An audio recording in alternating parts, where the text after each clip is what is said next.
नमस्कार मित्रांनो, जालना नांदेड समृद्धी महामार्गात 63व्या दिवशी जे आंदोलन सुरू देवमूर्तीला तेथे जलसमाधी आंदोलन पुकारण्यात आलं होतं। एसडीएम रामदास दौंड साहेब यांच्या पुढाकाराने चर्चा घडून आली। नंतर वेळ देण्यात आला होता, परंतु त्यावेळेत ते अधिकाऱ्यांकडून काही लेखी स्वरूपात प्राप्त न झाल्यामुळे शेतकऱ्यांनी गनिमी काव्याचा उपयोग करत दनादन वेगवेगळ्या 6 विहिरींमध्ये उड्या घेतल्या आणि जलसमाधी घ्यायला सुरुवात केली होती। आंदोलनाला सुरुवात केली होती संध्याकाळी 5 वाजता। शेवटी संध्याकाळी दौंड साहेब आणि कुलकर्णी साहेब यांच्या आग्रहानंतर काही गोष्टी लेखी स्वरूपात दिल्या आणि आंदोलन हे तात्पुरतं 8 दिवसांपुरतं स्थगित करण्यात आलं। फक्त जलसमाधी आंदोलन हा स्थगित करण्यात आला आणि येणाऱ्या शुक्रवारपर्यंत काहीतरी ठोस निर्णय घेण्यात येईल असं लेखी स्वरूपात त्यांना देण्यात आलेलं आहे। तर आपण नेमकं जाणून घेऊया आज दिवसभरात काय काय घडामोडी घडल्या आणि नेमकं काय आश्वासन आंदोलनकर्त्यांना देण्यात आलेलं आहे।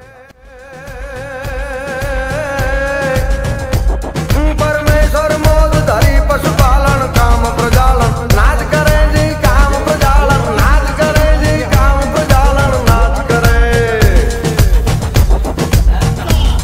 आद ताल मृदंग कट घाकट घाकट दही कट नाद धरेंद्र हद्रा दी कट दो कट फट फरंगट फेर फरे ददड़े नग दोम ददा कट दही कट सर असेच आपण 3 महिने गेले आता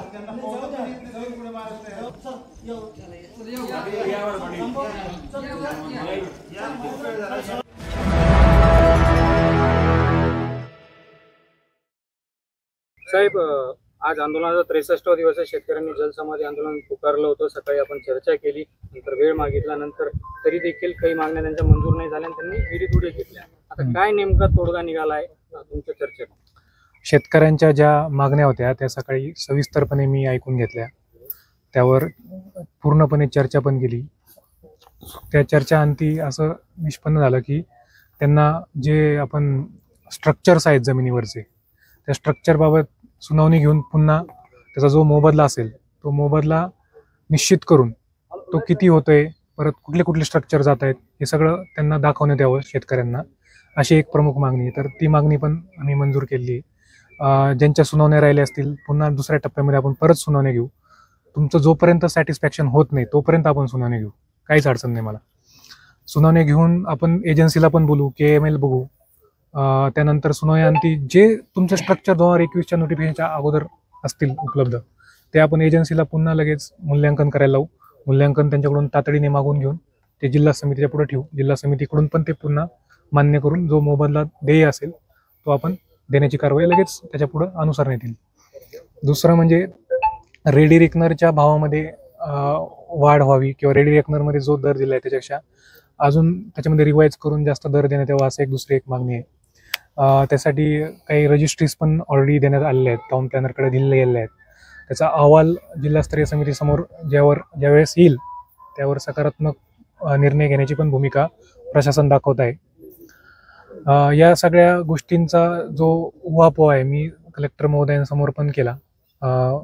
आंदोलनकर्त्याची प्रमुख मागणी होती की आम्हाला लेखीमध्ये कलेक्टर सरांच्या सहीने आश्वासन देण्यात यावं, असं प्रमुख एक मागणी होती। तर तसं एक लेखी आम्ही एक पत्र पण आंदोलनकर्त्यांना देत आहोत की तातडीने त्याच्यात कारवाई केली जाईल आणि पूर्ण सहकार्य शेतकऱ्यांना दिलं जाईल। शासन स्तरावर जे शेतकऱ्यांचं म्हणणं आहे, आंदोलनकर्त्याचं म्हणणं आहे, ते देखील मांडलं जाईल, अशी एक सकारात्मक भूमिका शासनाच्या वतीने किंवा प्रशासनाच्या वतीने मी घेत आहे। राठी साहेब, आज 63व्या दिवशी आपण संयमन चाललेलं आंदोलन तीव्र करत आज टोकाची भूमिका घेतली, जलसमाधी घेण्याचं ठरवलं।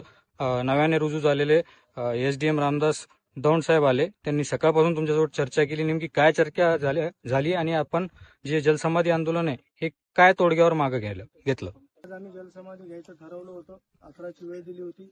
दौंड साहेब परवाच रुजू झाले असले तरी त्यांची सकारात्मक भूमिका आणि जसं परवा उल्लेख केला होता, नंदीला पूजलं की महादेव प्रसन्न होतो, पण आता हे उलट झालं। नंदीनं महादेवाला वाचवलं आज, हे 2 दिवस यायचे नव्हते। कसं प्रशासन पळत नाही मी ते दाखवलं असतं, पण जाऊ द्या। त्यांची जी तळमळ त्यांची सकारात्मक भूमिका, त्यात DYSP साहेब कुलकर्णी साहेबांची मध्यस्थी, सगळ्यांचं हे असल्यामुळं आम्ही परत एकदा पाऊल मागं घेतोय. पण परत ह्या निमित्तानं जाहीर करतो की वाघ जेव्हा झेप घेतो तो 2 पायलं मागं सरकत असतो. येणाऱ्या 2-4 दिवसातली झेप ही इतकी मोठी असेल की ती शासन प्रशासनाच्या आवाक्याबाहेरची असेल. तुम्ही जिल्ह्याचं नाही महाराष्ट्राचं पोलीस बळ आणलं, ह्या पद्धतीनं तुम्ही दुर्गम भागात जर आंदोलनं केले न कायदा हातात घेता तुम्ही काही करू शकणार नाही. आणि हे सगळं जालना जिल्ह्याच्या नावलौकिकाला भूषणावर राहणार नाही, माणुसकीसाठी काळीमा फासणारं असेल. जालना जिल्ह्यासह पुरा महाराष्ट्र हादरवून सोडू हे या निमित्तानं जाहीर करतो. आणि फक्त एका आठवड्याकरता दौंड साहेबाच्या आणि कुलकर्णी साहेबाच्या यांनी आम्हाला हे टाकल्यामुळे जोपर्यंत प्रश्न मार्गी लागत नाही आंदोलन सुरूच राहणार आहे. पोकल्यान आले की आले 2-4 दिवसात, याच्यापेक्षा मोठा खड्डा करून आम्ही त्याच्यात समाधी घेणार. तसं 2 तासापर्यंत शेतकरी वेगवेगळ्या विहिरींमध्ये उड्या घेतल्या होत्या. आता त्यांची सध्या परिस्थिती काय? ही परिस्थिती काय, आता काय झालं, जेव्हा एक पाऊल मागे घ्यायचं ठरवलं, आता प्रशासनानं तर घेतलं नाही पाऊल मागे, आम्ही घेतले मोठ्या मनानं. कारण की आता बऱ्याच लोकांचा प्रश्न आहे आणि जीविताचा प्रश्न आहे. राहिलं काय झालं मला पोहता येत नाही, म्हणून असं उद्या असं नाही व्हावं की लोकांना बरीच घातलं, एखाद्याचा जीव चुकीने गेला. मी जर आत असतो तर आताही आम्ही आलो नसतो. मग त्याच्यामुळं मी बघितलं की सगळ्यांचा जीव महत्त्वाचा आहे. कुलकर्णी साहेबाचं तेच म्हणणं आहे की आपल्या बाकीचं होत राहील पण आमचा जीव महत्त्वाचा, फॅमिली महत्त्वाची, हे बघून आम्ही मागे येतोय. पण आता इथून पुढं काय होईल माहिती का, संयमाचा बांध फुटलेला आहे. त्याला तुम्ही जरी आता वळण घातलं असलं तरी थोड्याशा पाण्यानं ते फुटणार आहे. त्यामुळं आज हे सांगून केलं, आता इथून पुढचे आंदोलन सांगून करणार नाही. तुम्ही झोपेत दगड घालताय, आम्ही आता झोपेत दगड घालायला मोकळे.